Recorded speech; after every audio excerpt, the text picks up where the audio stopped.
I love this. A better way to spend a Saturday? I can't think of one.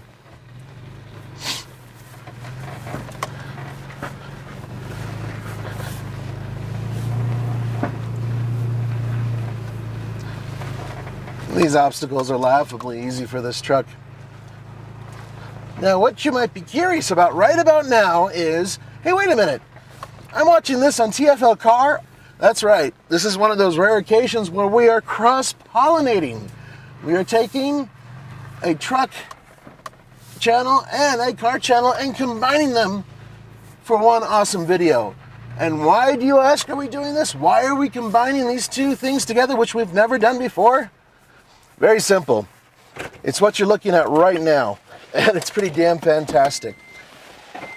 Howdy folks, Nathan Adlin here with the Fast Lane Car and the Fast Lane Truck, and we have a special occasion. Toyota went and gave us these two badass TRD Pros to take off-road just this weekend.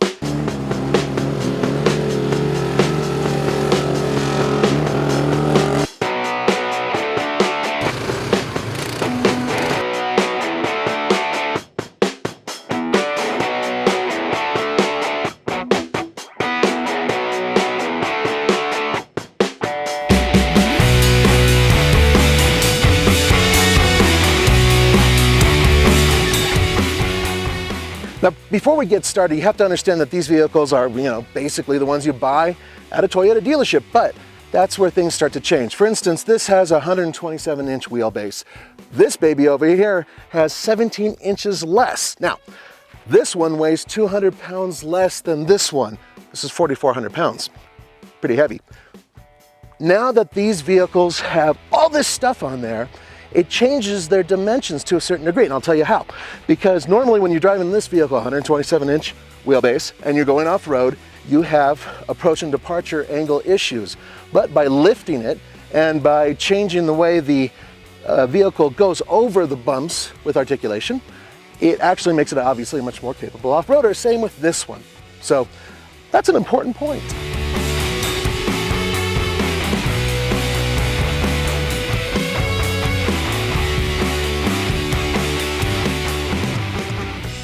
These are Nitto terrain grapplers. I actually have very little experience with these types of tires. This is a 265/70R17 on a TRD special wheel, which is pretty good looking.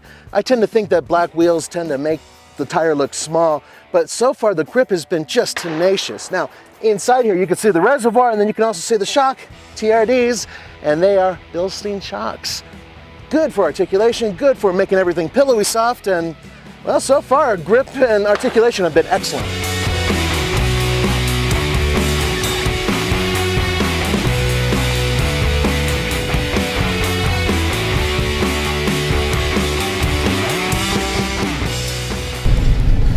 We're in the Toyota 4Runners. Lovely interior. It is so much more comfortable, so much more serene. Higher quality materials, better seating, better everything really. This better be the minimum of what Toyota does when they reintroduce the next Tacoma. Bottom line, because the guys they're competing against are building interiors this good and better. Now with that said, in terms of the TRD package, the only thing that's really different on the interior is you have a little TRD knob here, the shifter, and the floor mat says TRD Pro. That's about it. That's okay. I don't really need much personally on the interior to tell me that I'm driving a very special truck. Suspension's been fantastic. These Nitto tires are fantastic. I've never driven a rig with them on before off-road, and so far overall traction's been outstanding. They're very spongy. Sidewalls seem to be very, very beefy because I went over some rock and I looked, and the way it clawed over it kind of at an angle, I was able to see that even the sidewall was just holding up nice and stiff.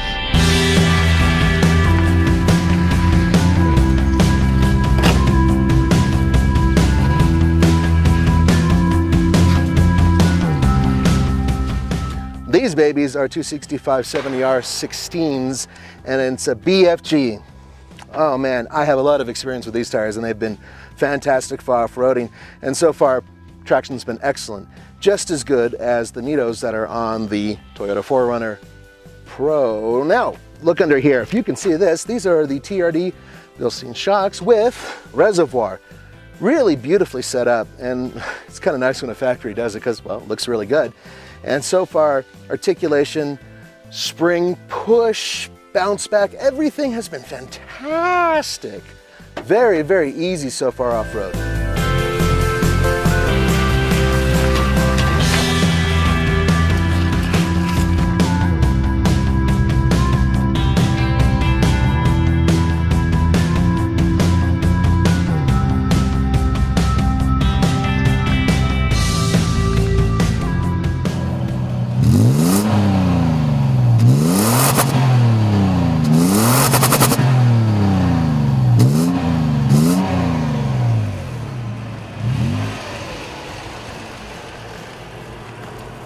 I don't think it really helps much with horsepower, but maybe it's quicker with throttle response. I've never been one for beefed up V6 sounds on trucks.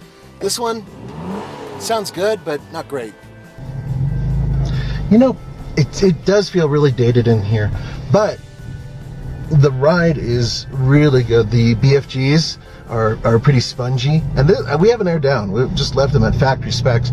So between that and these shocks that are definitely more forgiving than they normally would be, the ride has been very smooth. It's even smoother in the 4Runner, and I think it's because that one weighs 200 pounds more and has more of a equal weight distribution front and rear, whereas in this one all the weight's pretty much up front. It's a good truck though. It's a really good off-road truck. Oh my god. So can you see the skid plate now?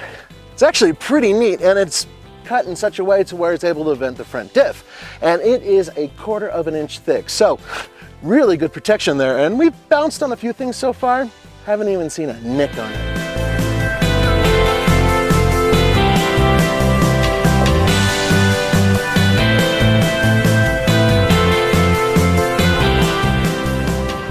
Now, unlike the 4Runner, this isn't as fancy schmancy. In fact, this is 1/4 inch thick, so it's thinner. And it's been bounced and hit and slammed really hard, not by us, but by others. And it seems like it's doing a pretty good job, but there are no ventilation slats or anything else for the diff because it sits further back. So it's a very different looking thing, and it certainly has been well used.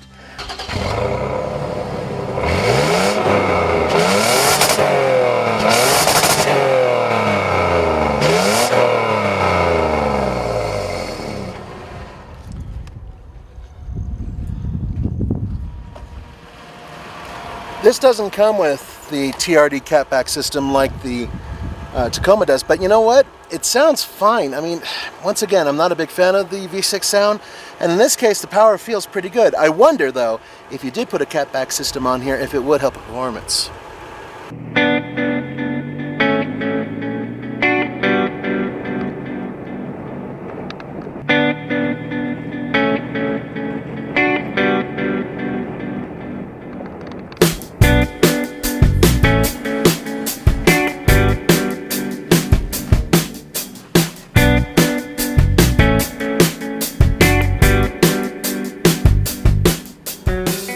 I don't feel like I'm any higher than the regular TRD 4Runner. In fact, I feel about the same.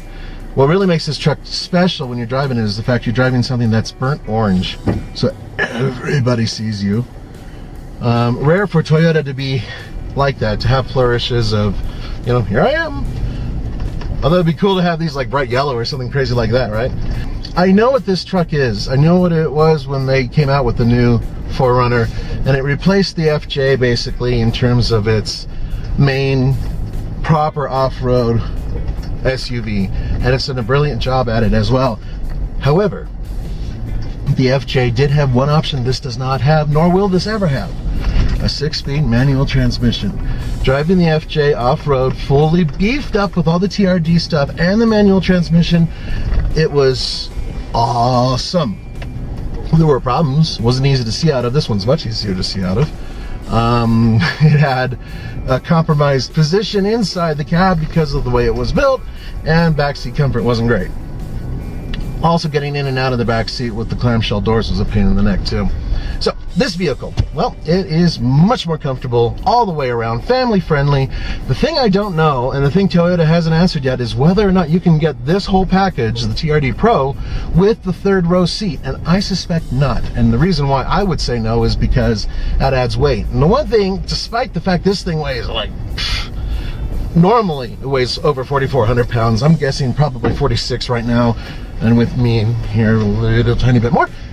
The point is that you don't want that extra weight, so you don't want that third row in there making this thing even heavier. So rather than have that, I would personally, as a Toyota exec, cancel that out.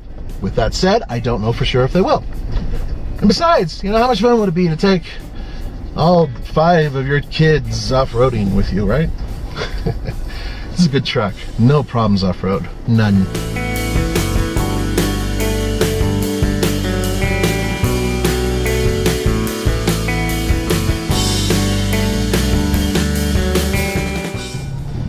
It's been laughing at every obstacle. The only time I lost traction was when I went around a corner really fast and I had the rear end locked up, and so obviously both wheels are traveling, it's going to, you know, break loose, and that's exactly what it did, and it was kind of like a stadium truck, and it was pretty damn awesome. This is one of the most capable mid-sized off-road pickups currently built. Will that change with the Chevy Colorado and the GMC Canyon and the new Nissan and other stuff? I hope so. Yeah, that'd be awesome.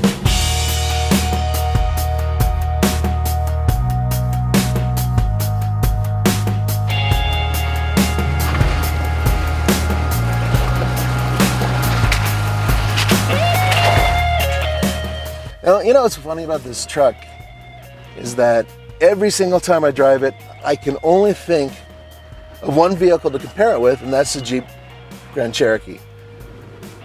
Overall, they're very different vehicles. Jeep has four-wheel independent suspension, and in many ways the Jeep is really more competitive with the Land Rover, but because this Toyota is such a unique vehicle in its segment, because let's face it, there's only a few real SUVs out there that are, you know, built on top of a frame. This is a unique vehicle and very hard to pigeon toe. I can't, did I say pigeon? I said pigeon toe, didn't I? I said pigeon toe. Pigeonholes. Never mind. See, guys, this is what happens when I don't have quite enough caffeine in the day. But who needs caffeine when you're off-roading?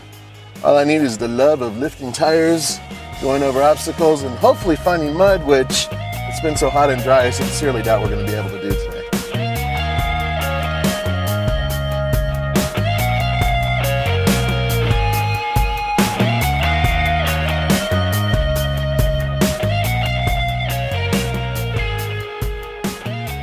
Okay, we haven't even scratched the surface with these vehicles.